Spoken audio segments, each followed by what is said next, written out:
record to my computer. I will not forget. There we go. All right. Hello, everyone. We're here. We're live, and we're also, of course, recording for anyone that doesn't get a chance to make it here today. Thank you all so much for your time and your concern and interest in wildlife conservation and wildlife safety, and for supporting us here at RecSafe with Wildlife. I started this organization during COVID when I saw that there were so many people going into parks and national parks and state parks and provincial parks and getting out onto Crown land and enjoying nature because they couldn't leave their country. And lots of new hikers and bikers and everything else, but a lot of people not knowing how to respect the environment that they were in, lots of garbage being found, people getting into conflicts. And so we wanted to create a website where it has a free membership. You could go on there. There are some courses for a small fee on there. There's also lots of really cool downloadable resources, a forum to post questions to get expert advice. And we also decided to add in free classes and try to get lots of experts to come and join us and donate their time to sharing their amazing, passionate work that they do in their research and their experience working and living with these animals. So Amber has donated her time this evening, and we're so appreciative of that. And I'm going to let Amber introduce herself and get started. If you have questions, put them in the chat. Sarah, if you want to wave. Sarah works with us at RecSafe with Wildlife, and she manages all those wonderful volunteers and all of our social media and all of the classes that get done. And she is the powerhouse behind all of that. And she's going to be looking at your questions and try to pick out some questions to ask Amber at the end of the class. And then we're going to have prizes. We're going to give cool stuff away. Okay, are y'all ready? All right, Amber, here you go. Take it away. Tell us about yourself, and please share a little bit more about what you do. And we can't wait to hear your talks. Thank you for your time. Awesome. I'm going to share my screen first and make sure that's good. You see it without my notes? Totally. No notes seen. We're all good. All right. Oh. Okay.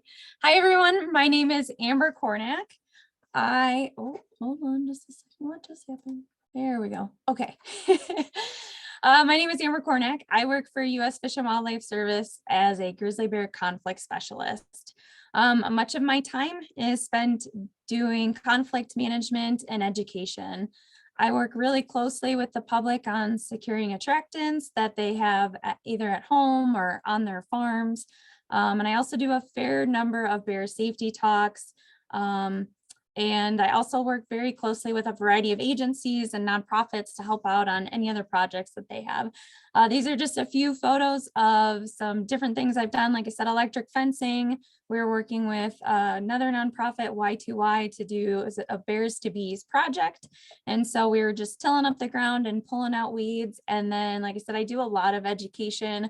I've taught kids as young as 5 to how to use bear spray, just in case they ended up needing to use it in case something happened to their mom or dad. So that's always fun to teach those kids. So tonight I am going to talk to you about a year in the life of a bear. So I'm going to touch on their seasonal activities and diets, and then show you what bear sign to look for when you're out in the field.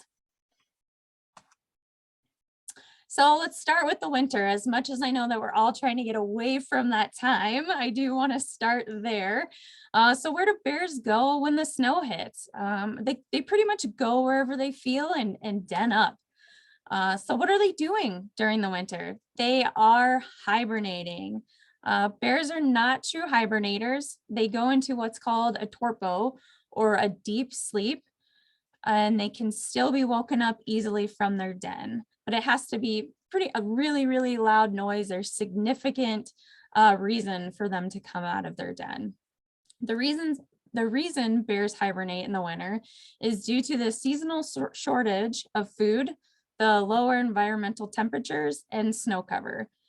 The bear's temperature drops, and their heart and breathing rates are also significantly reduced. While denning, they do not eat, drink, or eliminate waste. And during this time, females are giving birth, typically around February 1st. These photos were taken by a bear biologist in Missouri. They go into dens to check collars. They collect data from the cubs, such as weight, the size, number of cubs, and just see how they're doing in the den. You can see from the top picture in the left that this was a den under a rock. So bears tend to den wherever, depending on the state, depending on where they are. They don't always make the same den. So let's jump into spring. Right now, even though it is still snowing off and on, at least here in Montana, this is the time we would consider spring bear season. So bears typically emerge from their dens between March and April. Males tend to come out first, followed by the subadults, and females with cubs are usually last.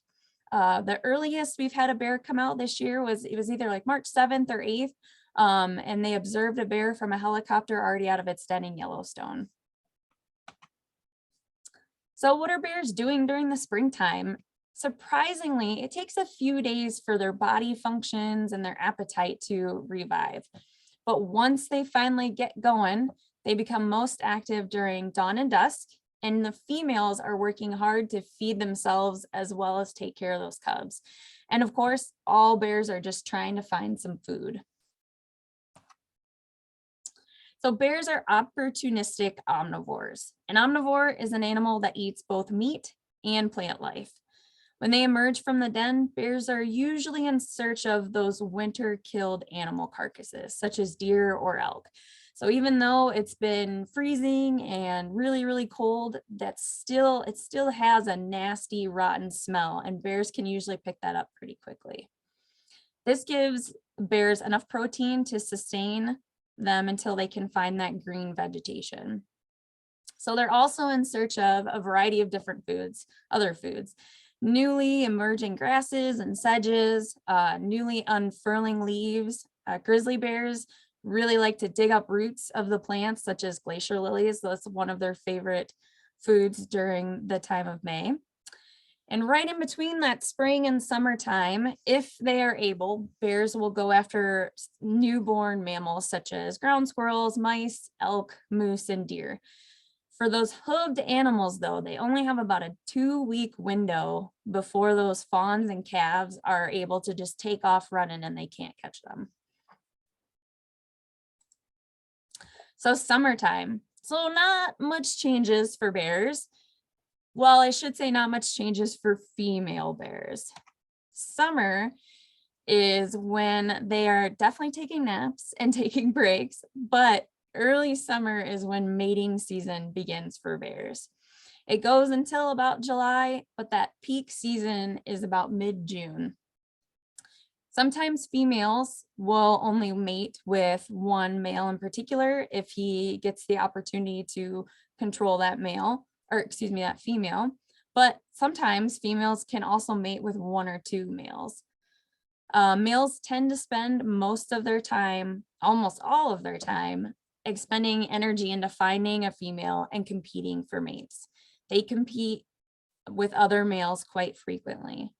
While females, like I said, they just tend to spend a lot of their time foraging for food and making sure to protect those cubs. And then, of course, bears are always making their mark. I'm sure you guys have seen a ton of videos of bears scratching on trees and leaving some hair.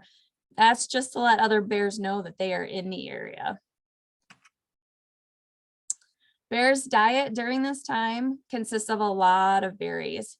So huckleberries, service berries, chokecherries, buffalo berries, just an insane amount of berries. But they're also eating pine nuts. They're still digging and grazing for sedges, ants, looking for those turning over logs, looking for any insects that are in there as well. Fall, bears are pretty much just eating. That is all they do. So in the fall, bears enter into what is called hyperphagia mode. So which essentially means that they are overeating. Their metabolism starts to speed up and they enter a heavy food eating binge. Bears will eat up to 20,000 calories per day during this time of the year. They're continuing to feed on berries, roots, insects, gut piles, and they occasionally steal some hunter harvests. My hope is that that is the only thing that bears are stealing, as you can see in the yogi picture I have on there. In between that fall and winter time, bears are creating their dens. Some will dig a hole like this picture of this bear up in the snow. Some of them will climb into a broken tree and go right to the bottom. Some will just pile up some brush and others will just plop down wherever they feel. Again, that's all depending on where the bears are, the state that they're in. When I worked in Florida, we had a lot of bears that would just den up right behind trees or just dig a little bit of a spot and make basically a day bed. So depending on the age of the cubs, when they're going into den, black bears, cubs will go with their mom. So black bears tend to stay with the female until they're about 1.5 years, and grizzly bears will stay with that female until they're about 2.5 years. Again, this kind of depends on the area and state that they're in, but that tends to be the general sense. So females are normally going into dens if they have cubs with them. So what are we doing during these seasons? When I was making this slide, I was thinking about breaking it up into multiple slides, thinking that we're doing different things in every season. But more recently, and since COVID, we have increased our recreation use tremendously. So whether it's winter, spring, summer, or fall, we are almost always hiking, and that's some sort of, maybe that's snowshoeing or skiing, but we are always out on the field, right? We're camping, we're hunting, we're fishing, we're just out taking pictures, we're just outside to be outside, which is super great. But how can we make sure to prevent these bear encounters? What can we look out for since we are always out and about? So here are some photos that I took of just different bear signs to be on the lookout for when you're in the field. So the one on the bottom right is fresh bear sign. That is huckleberry scat, or another word for it, poop. That is, as you can see, it's extremely purple. We just happened to come in at the right time and it was a fresh huckleberry crop. Tracks, you can definitely look for fresh tracks. That track at the top right was taken in May. So right in the snow, and that was a little bit of an older track, and you can tell that from just the vegetation that had fallen in it and the time of day it was, and that had kind of, melted off. And then also scrapes and day beds as well, right? So bears will scrape, they'll make claw marks on the tree. This one I just happen to know is a bear scrape. There was some hair in it, and there was a carcass that was right near there, and a lot of bear tracks and scat. So other bear sign, you can look for overturned rocks, torn apart logs and stumps, diggings where the ground has been tilled up, and caches. So a cache is when an animal buries its kill. The photo here was of a cache from a mountain lion. So mountain lions typically bury their kills in a much neater way than bears. If this had been a bear cache, it would have just thrown some snow over it and called it good.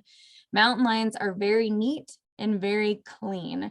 And one way that you can tell the difference between a mountain lion cache and a bear cache is if there's a bunch of hair on the animal, if you take a look at the hair, it literally looks like they just took scissors and cut the hair off and then made it. And like I said, it'll be super, super neat. The other 3 pictures are pictures that I took from a hunting spot that I had. Very fortunate, this bear was literally just tearing up logs. It was digging in the ground for sedges and roots, and it was flipping over rocks for ants, all in one area. So what else can you do? Be prepared. Know before you go. Know where you're going. Have a map and an inReach. Definitely let someone know where you're going. Make sure you have a partner with you. Carry bear spray. Definitely be prepared. Once you're out in the field, what can you do? What can you do and how can you use the sign that you have to help you avoid bear encounters? Use your senses. Keep an eye out for ravens and listen for ravens and other birds of prey. Use that nostril and look for potential bones, drag marks, or tracks on the ground.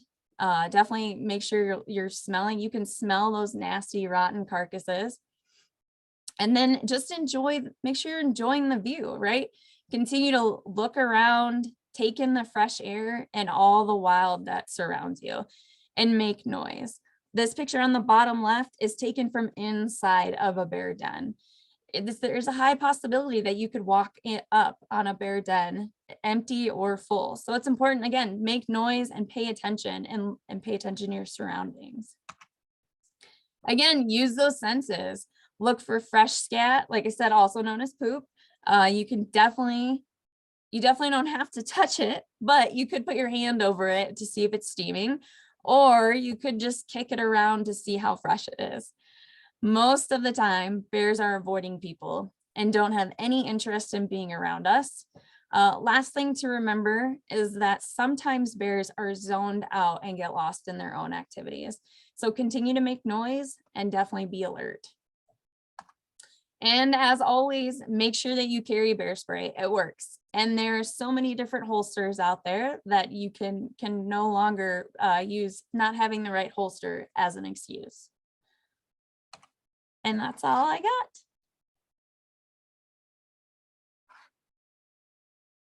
Awesome. Thank you so much. That was great. It's so amazing to see all these pictures and things that I think a lot of people might just walk by and not realize is the sign that there's a bear in the area. And I've been out for hikes with friends and I'm just like, don't you see? Like, everything is all knocked over, like, or don't you see the diggings? And they're just like, what? So, and we forget about that. And then also, like, you know, how you're sharing with us, like the different things they eat by season, the things to look for, the things to smell for, to hear for. That's what we teach in these courses, why it's so important, because we don't want you to get into a bear encounter. We want you to avoid it. So what Amber has been telling all of you is really key to avoidance. Really, it's going, okay, I've just come across a big pile of steaming poop and I can see birds of prey flying above ahead of me. Should I turn around? Yes. Should I call someone? Yes. So yeah, that's great. So thank you so much for your talk. Let's would you like to exit out of your PowerPoint and we can see everybody? Awesome. Thank you. And I also wanted to mention, I don't know if you mentioned to Amber at the start, you've worked in several different states with bear populations. Which states have you worked in? I did. So I've worked for Idaho Fish and Game. I was a bear manager over there. And then I've worked with Montana Fish, Wildlife and Parks as well as a technician. And then I worked in Florida doing black bear work over there too. So that is so neat. And I think there's a lot of people that don't realize that there are bears in Florida. Right? yes. So, just like the Gobi, they don't know that. All right. Sarah, I'm going to guess we have some questions. Yeah. Yeah, we have lots of questions. Are you ready, Amber? Notepad. Okay. Okay, I'm ready. Okay, first question, and I'm not going to do these in any particular order. Is there any difference between running into a bear during the day or the night in how you would respond? Or no, you're gonna I would say you would respond the same, right? If you're running into a bear at night, you may not know it's a bear. I will say that. So if it's pitch dark, you may not, you'll have to use way more of your senses, right? So listening a lot more if you're hearing huffing, if you're hearing, you know, pounding on the ground, they're chomping their jaws. You know, during the day you might see it, but you also, I mean, you might not see it during the day either. So it might be more of a surprise encounter. But you're still going to use your bear spray. You're still going to have that out and ready. And it's going to depend on what you're doing. If you're hunting, you know, I try not to hike out in the dark. Even if I'm like, oh, I just need to be out there right at the last light, I still go in when it's light enough. So that way I'm at least halfway to my vehicle and I'm able to, at that point, I'm making noise, right? When it's dark, you're making a lot more noise, banging sticks around, trying to sound more like a human. awesome. And I guess on that note, someone is asking, what do you do when you do come across a bear? They said that they love to hike, but are afraid of what to do when they're out with their kids. Yeah, so when you are out with a group and even your kids, depending on how old they are, like I said, I've taught 5-year-olds how to spray bear spray. I don't know if I'd necessarily have them carrying it, but everybody in your group should be carrying bear spray. So each person, individual person should have bear spray on them. And then you're just being aware. So if you do encounter a bear, there's different types of encounters. So there's defensive versus predatory. So if you run into a defensive bear, that's a surprise encounter, a bear on a carcass, or a female with cubs. And depending on how, if that bear is at a distance, let's say, like 2 bus lengths, and she's way out there, doesn't know that you're there, you can back away. You just go downwind, and then you start making noise when you feel comfortable. If she's just a bus length away and she sees you, you talk calmly, and you can up, but you're really going to gauge the bear's behavior, and you'll know if that bear, he or she is going to bluff charge, they'll do it right away. They'll be, like I said, pouncing their paws on the ground. They'll be huffing, they'll be chomping their jaws, and you're going to know, you'll recognize the different behaviors. A predatory behavior, is more of a bear sees you as food. They're a lot curious. They're more looking around, they're just kind of normal. Maybe they're running in and out of the woods. At that point, you're making a ton of noise, throwing rocks at the bear, really trying to get that bear to go away. But always make sure that your bear spray is out, and make sure that it's an accessible area. And I will say, don't be afraid to go out into the woods. I've actually had an encounter with a bear, and I lost all my hearing in my left ear, and I still go out in the woods. I don't go out by myself, but I still go out, and just know that it's so rare that it happens, and just be very aware and be alert, and you'll do just fine. Mhm. Awesome. Thank you. Some people are curious about bear bells, bear bangers, stuff like that. What are your thoughts on those things? Yeah, so it's funny, everybody knows the joke, oh, you find bear bells in poop and da, da, da. But I encourage people to carry bear bells, but I do not encourage them for that to be your only source that you use, right? That can't be your only noise maker. So what I use for bear bells is I put them on my dog. So one, that keeps her at a distance, keeps her at a length that I want, because I know where she's going.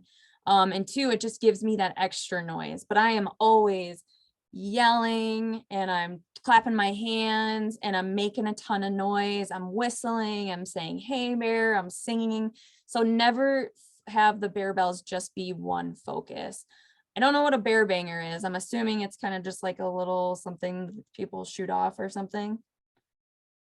Do you know? Kim? Yes, yeah, they're kind of like the bird shot, where they you can get little pen launchers, and then it shoots off a banger, and it goes quite a number of feet away, and Okay. unfortunately go off behind the bear and then drive the bear towards you. Okay. And they can cause forest fires. So Yes, I don't recommend the general public to carry them. No spray. Well, And they're also illegal in some. I was gonna say, Yeah. yeah. Yeah. And the other thing to think about it too is anything like that, or a shotgun, everybody's like, well, what if I just shoot off my gun to scare the bear? Bears hear that noise all the time. So that people are out hunting all the time. So they hear shots. So it's not necessarily going to scare a bear away, or make them not want to come in. Mhm. Okay. People are curious about hiking with a dog. I guess maybe just some tips on that. Yeah. So definitely you want to keep your dog at arm's length. If you can't keep your dog either right by your side or arm's length, I would say within, 20 feet, which would be, trying to think of like how to describe that, like less than a car's length. Like you need to keep your dog less than a car's length in front of you. If you can't keep your dog less than that, they need to be on a leash. If your dog is going in and out of the brush and in and out of the woods, there's potential that it could scare a bear. And if your dog takes off running, and it could potentially bring a bear back to you, you don't want that. It could run off, and it may only be gone 10 seconds, but it could all of a sudden turn back around and have a bear right next to it. I unfortunately have had my dog chase off black bears at my house before. It is very scary because you don't know what that bear is going to do. And she has learned not to do that anymore. Yes. Kim, I saw you grab the bear spray. I wonder if it's for this question. Does the bear spray have to have the plastic zip tie cut for use? I've received both yes and no answer, but I think Kim has the demonstration here. Yes, you have Good, to good, remove good. that zip tie. If you do not remove that zip tie, you will not be able to take that safety off. You have to take it out of the plastic. I have had folks return to me. They're like, oh, this is expired, and the zip tie has still been on there. It would not have done them any good. That zip tie is on there so tight. So they, when they package it, when they send it, is really, but once you get that, you need to cut that sucker off. Mhm. But keep And the Kim, safety cap. yeah, Kim, maybe you can show the difference between the zip tie and the safety plastic thing Oh, that holds. sure. Okay, Mhm. so yeah, it comes in this thing and then it says remove. So that's just for shipping, and it's literally right across here. So that now you can't pull it off. So when you take the plastic off, then you're going to take that part off. My dog is upset. But you're going to want to keep, there's a second zip tie, which is like a safety for your safety. It can be a chain or a clear zip tie like this. And then that way you can pull it off, put it back on, and everything comes out here. So your hands don't go anywhere near the front of this. And you're going to pay the price. Perfect. Thank you. Amber, what has been your favorite experience working with bears and why? Oh man. So everybody loves, as a wildlife biologist, it's always fun to work up a bear. We put a collar on it and do some fun stuff, but I truly enjoy working with the public. It's the most fun. The stories I hear from folks and working with kids, and I really enjoy setting up electric fences and going to people's property and talking to them and finding tracks and educating them and really, oh, I didn't know bird feeders, really, they can reach that, or they can reach that hummingbird. And that is probably my favorite part of my job, is really working with the public and being able to educate and do stuff like this. Like, this is extremely fun to me, and talking to people about bears. Anybody can capture a bear, throw a trap out, and put a collar on it, and it's always cool collecting that data. But it's also a lot cooler to see what happens when that data, and when people show me their pictures, trail cam pictures. I love trail cameras. So people have a trail cam out and they're like, oh, I got this picture of this bear, or I've got this cool animal. I'd say that's my most favorite part of my job. Awesome. You can really tell how passionate you are in your answer. I love it. So someone was a little bit confused about when you said to look for birds of prey and ravens and stuff. Why would you want to look for that when you're out there? So you want to keep an eye out. So if you see like a bunch of birds circling, birds of prey, falcons, eagles, mainly it tends to be ravens. That means that there's a carcass nearby. So I'll give you a great example. I went to go hike in Idaho, literally just started our hike. I don't even think we were a quarter mile in, and we just got in, and all of a sudden we just see all these birds circling. And I just immediately knew that there was a carcass nearby, and it was less than a bus length from where we were. So if we had just gone a couple more turns up that hill, we probably would have encountered a carcass. So it's really important to pay attention to that, because those birds are signs that you should probably turn around. Unfortunately, you maybe pick a different spot to go hiking. Did that answer that question, hopefully? Yeah, definitely. Thank you. Sorry, there's so many questions. I'm like, Okay. Okay, this is a good one. What do you do if a bear peacefully walks up to you and is not showing any signs of aggression at all? If it's just curious, do you still use your bear spray when it's close enough? Yes. Immediately use your bear spray. So that is a sign of a curious bear. Potentially could be a habituated, I can't even say it, a habituated, there we go, bear. So meaning that they have gotten human foods, they've been around people way too much, and they're too friendly. I'm sure everybody has seen the video of the gal who's she's just standing in the trail, and this black bear gets up and is sniffing her and standing on hind legs. That is too much of a curious bear. So before that bear even walks up to you and sniffing, I mean, your bear spray is about 40 feet. So again, that's maybe what, a truck's length.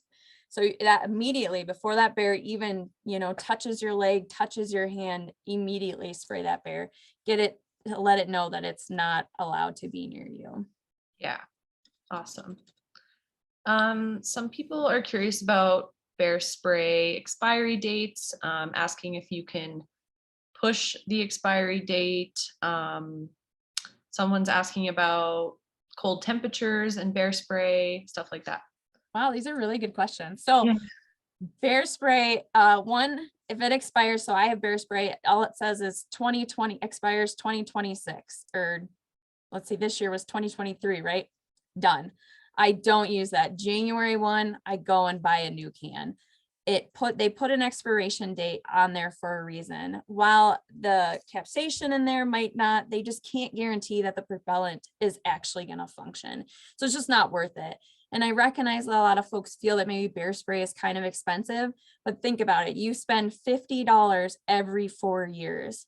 That to me is worth my life. Just replacing that can every 4 years. And what you can do is you can go out, and I don't know if Canada's any different, but here we're fine with it. You can empty that can yourself. So you can go out into the woods somewhere and you can try that bear spray and see what it actually looks like and empty that and throw it away. Unfortunately, you can't recycle them. So the other thing, freezing and hot. Don't leave your bear spray during the winter. Try not to leave it at all in your vehicle at any point in time. I occasionally do it because I tend to forget, but I've been trying to bring it in with me. Hot temperatures, it will explode in your vehicle. Same thing with cold temperatures. It'll literally freeze and could cause it not to function properly. So definitely make sure that you're removing it from your vehicle is super important.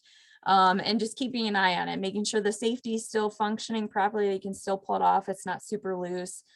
Same thing with your holster. Like I said, people have totaled vehicles because the bear spray has exploded in their vehicle. I had a gal, her dog, she set her bear spray just above her like mantle or whatever. The puppy somehow got a hold of it and chewed on it and sprayed, and it was in their house, and they had to I don't even know what she had to pull off drywall. Like there was a ton of stuff they had to do to fix it. So keep it in a safe spot. Gosh. Wow. There's also different containers too. So if you need to keep it in your vehicle, Counter Assault, I don't think I have any on me, makes this cozy tote that you can stick in there, or just like an ammo can. You can literally just get a basic ammo can and stuff it in there. Yep. Just Kim's got that. Yeah. Yeah. So that prevents it from exploding, Kim, or I forget what that It'll does. still explode, but it'll keep it in there. Right. Okay. Okay. How are you doing for questions? Are you all questioned out? No, I'm good. If we've got more. Okay, we'll do a couple more. Might not be able to get to all of them, unfortunately. We do have some prizes to give away as well. So someone is wondering, is calorie consumption in hyperphagia higher for grizzlies than black bears? It is not. It's pretty much the same. They eat as much as they can eat. I haven't heard anything different. Everything that I've read, all the science, it's all the same. Even Florida compared to Alaska, they are just feasting like crazy. They're just eating as much as they can. Okay, sounds good. That's a good question. Yeah, that is an interesting question. What triggers bears to come out of hibernation? And sorry, there is two parts to this question. Can you talk about bears as super hibernators? But we do have a whole talk on that on our YouTube channel. So just to save time, maybe we'll just direct you to the YouTube channel to check out that talk on hibernation. But what triggers a bear to come out of hibernation? That's an interesting question. You know, I've been doing a lot of reading on this as well, and they haven't really found anything that really kind of brings them out. You know, some bears, it's since they aren't true hibernators, they can come out of the den if they feel like it, just to go step out and then go back to sleep. They haven't, I was just reading something, and they haven't found anything that necessarily triggers them. And yeah, because in Florida, they don't even hibernate as long as other bears. Some bears don't even hibernate. You know, their body will still just slow down, but they'll still be constantly eating. So sometimes it's weather, temperature. Yeah, Kim, do you have anything to add to that? That might. Yeah, for sure. So something like where we live in the Rockies here, we get a lot of Chinooks, like big warm fronts that come in, and it's like, wow, it's great, lovely weather. And I know some bear folks had said that they were seeing more movement in bears coming in and out of their dens. There's a grizzly bear refuge in Golden, British Columbia, and the bear they have there, he was waking up a few times and moving around quite a bit more than normal, just because we had some very odd weather. But I mean, yeah, bears go to bed because there's no food. Bears wake up because now there's food. So they're staying there because they're trying to, not expend energy, and they males don't have to worry about it as much. Those big large males, they can come out earlier than females, and females with cubs, because they're not dealing with lactating, they're not dealing with babies, right? And so those females need to stay there as long as they can until they're like, okay, there's probably some food out there now, it's probably a good idea to go, maybe the males are gone, I can come out. I mean, we've got some bears that have den on the same slope, like a male grizzly and a female with cubs, and had no idea that each were there and came out at totally different times, which is so cool. And if they'd come out at the same time, they would have run into each other. So there's a multitude of reasons why, depending on your family structure, male, female, if you have cubs, your age, your size, is going to impact when you're going to come out. So yeah, I'll just add that. They do what they feel. Yeah. Awesome. Okay, we might just do maybe 2 more questions here. This is a good one. As someone who works to mitigate wildlife attractants, what approach do you find works best to convince people to comply? Ooh, man, if I could write a book on that, I'm still trying to figure out the answer. I think, I always go in even if I've heard what happened or I know what's going on, I always go in not knowing.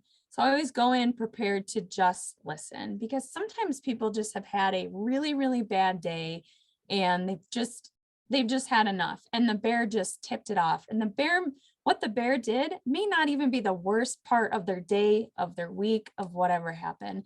So I always try to be humble and remember that some people just have a bad day and they needed somebody to vent to. So I always try to go in while I do know, not knowing. And then I always make it all about them. Okay, show me like what you got going on here. Let's talk about, and I try not to be the first person to say a lot.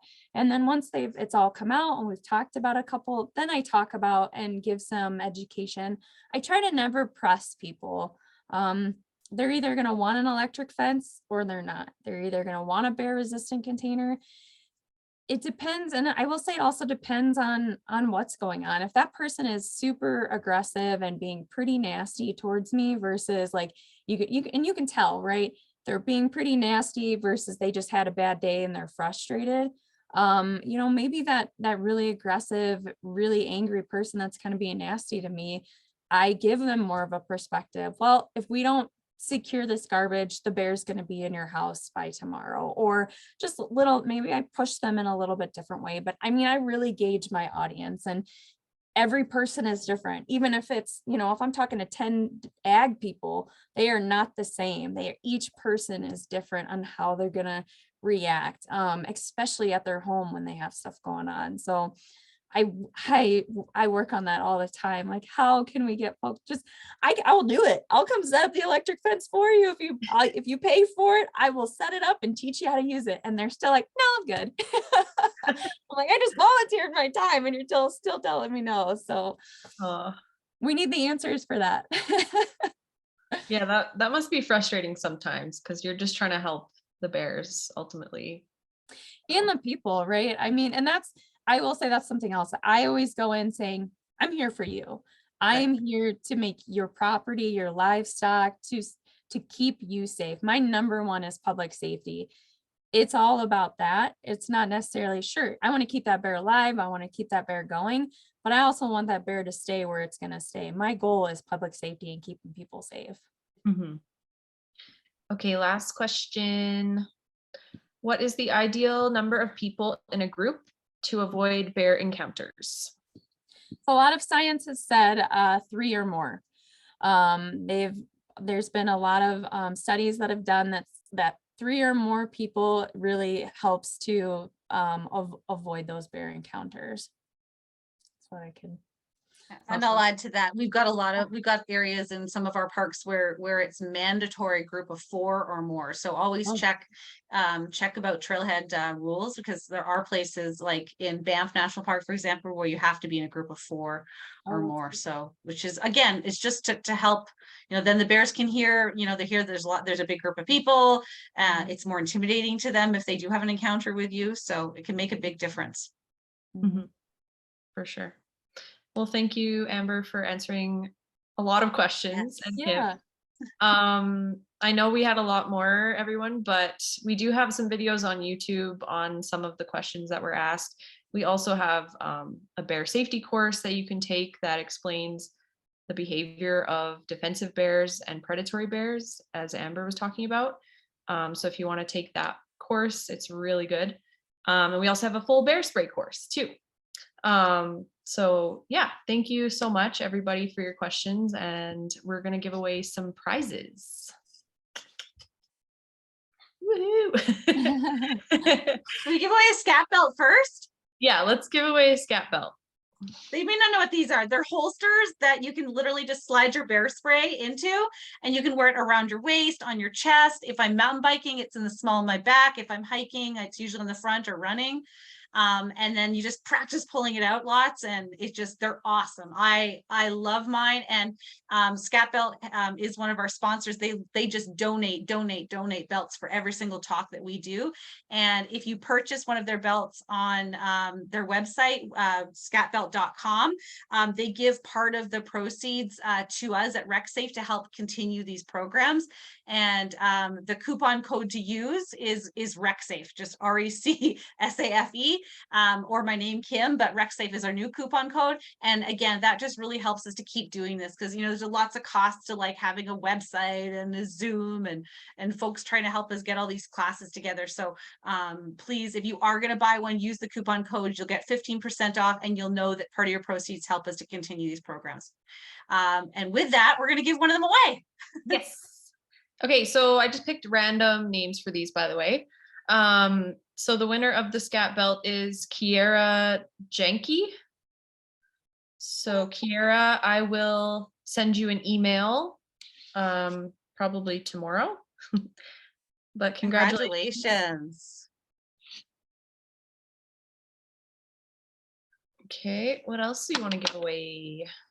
Let's give away a bear safety class. So we've got a 2-hour bear safety course on our website, and it really goes into quite a bit of detail on bear behavior, conflict data. You'll have videos that you'll have to watch, and you'll be like, and then some parts will be like, oh my gosh, and you will be shocked to know, and learn things about the bears. And there's so many different ways that they behave. They're just, it's just like we all have different moods and behaviors and things going on in our lives. So do bears.